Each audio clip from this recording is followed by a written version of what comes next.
Hola! La planète Terre montre de sérieux signes de changement de plus en plus instables, à commencer par une série de catastrophes naturelles qui ont ravagé plusieurs régions du monde. Des millions de personnes ont déjà été touchées et des milliards seront confrontés à d'autres défis et difficultés pendant de nombreuses années. Alors que nous nous installons plus profondément dans le grand minimum solaire. Les urgences mondiales commencent rapidement à s'aggraver, avec beaucoup plus de chaos à l'horizon. Dans cette vidéo, inspirée d'une vidéo récente publiée par Epic Economist, je parlerai de 7 fléaux différents qui frappent la planète en ce moment et présenterai ensuite les 2 fléaux qui ont frappé notre ferme colombienne. Hola de Colombie. Avec la grande confusion mondiale actuelle, je souhaite faire ma part pour accélérer l'évolution de la conscience humaine. Veuillez aider en vous abonnant et en partageant ces vidéos. Merci. Un fléau de souris ravage l'est de l'Australie. On ne peut pas imaginer vivre dans une communauté infestée par des centaines de milliers de rats et de souris affamés. Cela se produit actuellement dans le Queensland et la Nouvelle-Galles du Sud, en Australie, où une infestation incontrôlée de souris a un impact sur la vie des citoyens des États de l'Est de l'Australie.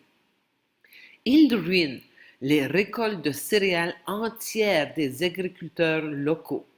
Les hôtels ferment quand il est devenu impossible de garder les bestioles hors des chambres.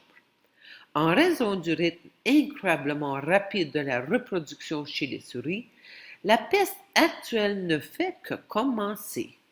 Un seul couple reproducteur peut produire une nouvelle portée tous les 20 jours environ, donnant naissance à plus de 500 descendants par saison. De grands tremblements de terre se produisent partout. En 2021, 7 séismes de magnitude 7.0 ou plus se sont déjà produits. L'un d'eux était un tremblement sismique de 7.2 qui a complètement secoué le Japon. Il a frappé la côte d'Ishinomaki, une ville située à seulement 65 milles de Fukushima. L'USGS a rapporté que le récent tremblement de terre avait une profondeur de 34 milles et que le tremblement pouvait même être ressenti dans plusieurs zones de Tokyo. Plusieurs volcans sont en éruption partout dans le monde. Les dernières données publiées par Volcano Discovery ont montré que 29 volcans reviennent à la vie et sont actuellement en éruption dans plusieurs pays. Plus particulièrement, un volcan islandais qui était en sommeil depuis 6000 ans vient de prendre vie.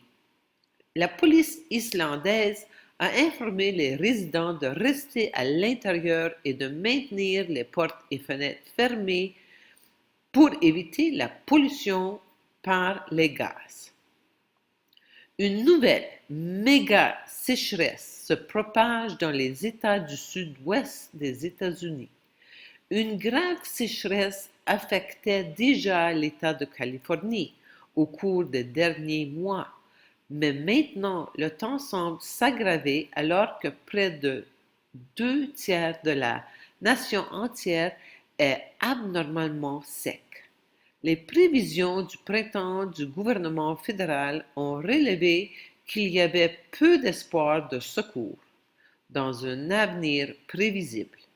Les responsables des services météorologiques et de l'agriculture ont été alertés en cas de réduction possible de la consommation d'eau, en plus des risques plus élevés d'incendies de forêt. En plus de cela, De multiples cultures de blé ont subi des dommages irréversibles. Un énorme essaim de criquets dévore impitoyablement des millions de cultures dans plusieurs régions d'Afrique, du Moyen-Orient et d'Asie. Un seul essaim de criquets pourrait contenir 80 millions de criquets capables de voler jusqu'à 80 km par jour en fonction du vent. Dans ce processus, les criquets pondent des millions d'œufs qui éclosent en moins de 15 jours. Chaque jour, chaque criquet peut manger son propre poids de végétation et cela se multiplie par 20 tous les 3 mois. Un seul essaim peut sans effort manger autant de nourriture que 35 000 personnes en une journée. La grippe aviaire H5N8 subit des mutations rapides en Russie.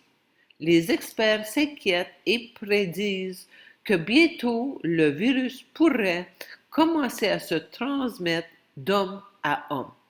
Selon la responsable de la surveillance de la santé russe, Anna Popova, la nouvelle couche a un degré assez élevé de probabilité de transmission interhumaine. En outre, les foyers de H5N8 ont déjà été signalés en dehors de la Russie, dans certaines régions d'Europe, en Chine, au Moyen-Orient et en Afrique du Nord, mais jusqu'à présent uniquement chez les volailles.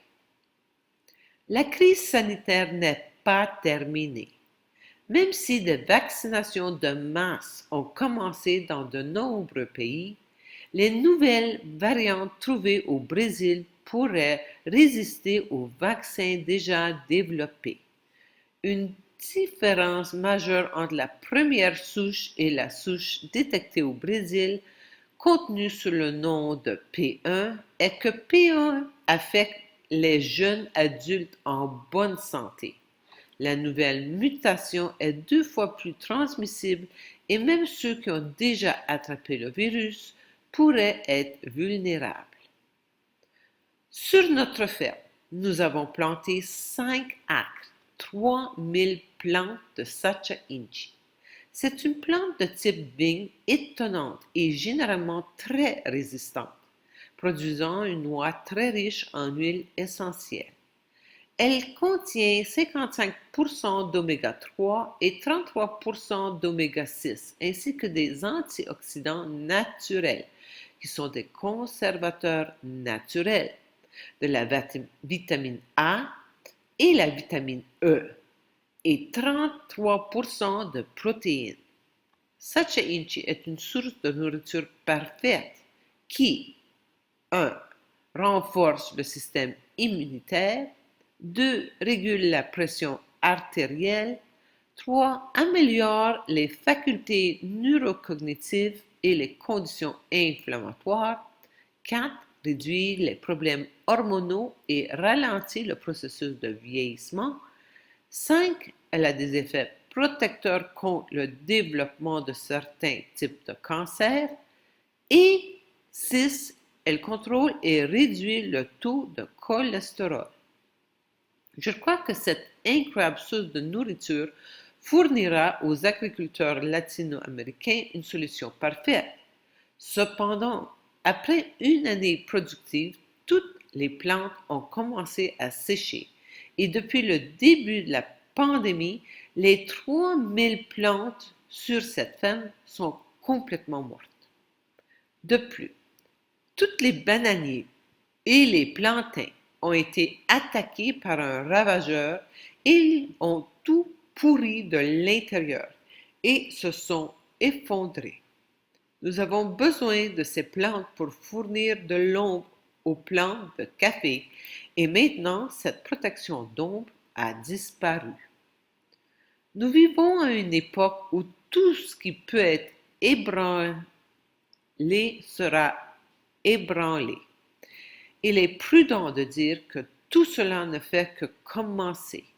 Nous devrions tous commencer à nous préparer pour ce qui nous attend, car il est évident que les choses ne seront certainement pas faciles. Cela dit, si l'on est conscient de ce qui se passe, alors tous ces changements sont compris comme un cadeau évolutif nécessaire. On est en plein dans cette époque charnière où le vieux monde est encore apparent, alors que la nouvelle matière divine pousse à l'intérieur même de nos corps. On oublie notre but spirituel et on s'indigne face aux mensonges de nos politiciens au sujet de la situation covidienne. Choisirez-vous de vous aligner sur le plan divin ou le plan luciférien? Le retour à la normale ne se fera jamais, que nous le sachions ou non, que nous le voulions ou non. Les bouleversements sociaux, médicaux, politiques, économiques, légaux, géologiques et cosmiques vont s'accentuer. Cela n'est pas surprenant quand on comprend que le but de la Terre est spirituel. C'est le lieu de la manifestation du divin directement dans la matière. Une première universelle qui a lieu maintenant. Et l'Homo sapiens est l'espèce de transition qui est désignée pour vivre consciemment ce changement dans son propre corps physique. La seule solution est donc très simple. Je dois me connecter à mon vrai moi, mon âme. Facile à dire, pas si facile à faire. Veuillez entrer en action maintenant et faire le choix entre écouter votre mental, l'ego menteur et les autorités extérieures ou écouter votre âme, l'autorité intérieure. Je consulte et propose des outils pour que vous puissiez trouver votre solution individuelle en faisant contact avec votre âme. Ensuite, votre âme vous guidera efficacement à travers la transition turbulente et durable à venir. Amour infini.